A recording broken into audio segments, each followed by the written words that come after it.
Things are looking lively tonight, here on Magilu's Midnight Monologues.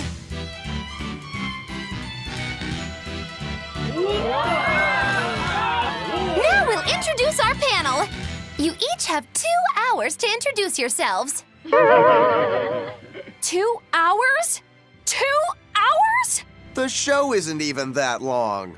We're off to a thundering start. With the panel out of the way, it's time to get to our 3rd guest. This is a man who's dreadful as a foe and even more frightening as an ally. I'm Eisen, the first mate of Ifreed's pirates. Ooh, you're solid as a rock, totally unruffled. Of course I am. I practiced this by myself 256 times this week. That's a strong work ethic for an outlaw. You can say I've cased the joint and got this place on lockdown. Because to come unprepared would be criminal.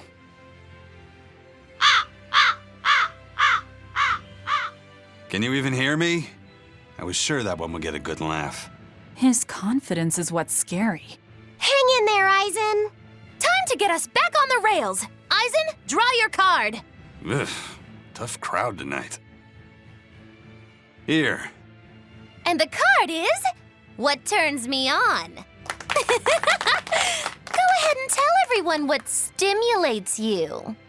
That's simple enough. Nothing gets me going like curios. Items like Groon's urn, distinct in form and cloaked in antiquity. The beauty of mysterious artifacts lights an unrivaled passion in my heart. Did he really understand the question? I'm not sure that's what Magilu meant by a turn-on, but it is hard to interrupt such passion. Is there something in particular you like? I was hoping you'd ask. My most recent prize is a tiger's eye teacup. It appears crude at first glance, but it is a masterpiece that sublimely reflects nature. Marvelous!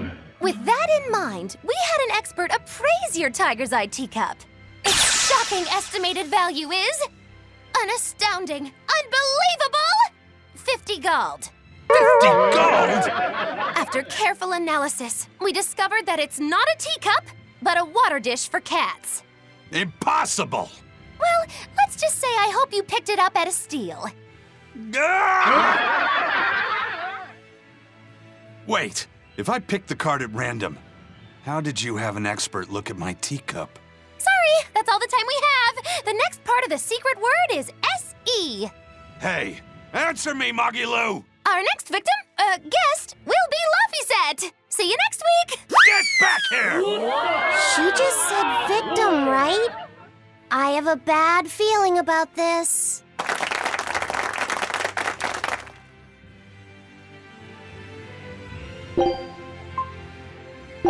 Hey, Velvet, did you ever go to school? No, but I learned how to read and write. An old lady in the village taught everyone. Why? Are you interested in school? Yeah, I wonder what it's like. You get to study a lot, right? Whether you want to or not. You know, I wonder what your life would be like if you went to school. The best part of school is after-school clubs. A bunch of wild kids experimenting with life. You and I should start up a band, Laffyset. That sounds fun. But wait, you're in school too? I sure am. The closer exams came, the less focused I got, you see. I reckon I'll never graduate. I'm not sure why you sound so proud of it. Then I shall join the student government and foster a proper educational environment. You do seem the class president type. You'd think that, but it is I who is class president. Eleanor merely serves as my secretary. Is that true? She must have cheated in the election. Politics is a dirty game. Words like cheat or unfair are for losers. Then I shall organize a detective club and uncover our foul president's misdeeds. Have fun, you guys. Join my machinery club, Laffyset. I'll get you good and fired up to learn. We'll aim to be champions in the World Contraption Competition. A machinery club? Sounds fun. But I won't tolerate slacking. No credits until the trophy is ours. Huh? But The teacher is more passionate than the student. what club would you join, Velvet? Me? Well, the home ec club sounds good. I could pick up some new cooking tricks and learn some crafting. Home ec, huh? Is it a little dull for me? It's down to earth. I like it. It's nice to think about reading a book next to you while you're cooking something. Yeah, but we don't need school for that, do we? Oh? You're right.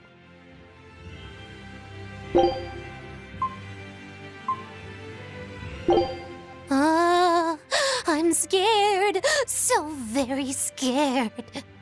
Magilu? What's got you so frightened? It's idols! Idols? They're beings on a distant world that garnered the adoration of the masses. I learned of them when studying the Empyreans. They must be pretty bizarre to frighten you. Does being that rude come naturally to you? Idol. The word has a certain mystique to it, don't you think? What sort of beings are they? They are embodiments of the arcane, descending to stand atop great altars. What does that mean? They take the forms of young women clad in short, frilly skirts. What? Why short skirts? Beats me. Only the gods could explain it. So are there a lot of these idols? Fierce battles are waged between their adherents, who each believe theirs to be supreme. Wait, people wage wars over them? Not all the time. Indeed, idols are said to often collaborate or form groups known as units. Their worshippers gather together and wave ritual items called glow sticks. It is how they express their unconditional love. That sounds absolutely beautiful.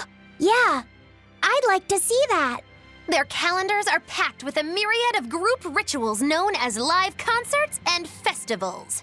Each one is said to hold singing and dancing you could only see in dreams. Wow.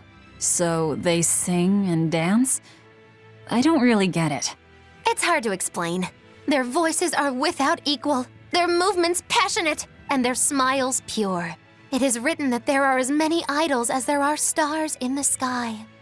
I see. And each has their own character that cannot be found anywhere else. Precisely. I want to meet an idol someday. They're on a distant world, but if they exist, perhaps you will meet one someday. But I must warn you, my boy. Some say that they are monsters who make slaves of men. Is that possible? Laphicet, if you ever meet an idol, keep your wits about you, all right? Don't worry, Velvet. I'm sure idols are wonderful creatures. Oh. You sound so confident. Yeah, I don't understand it, but I trust my feelings.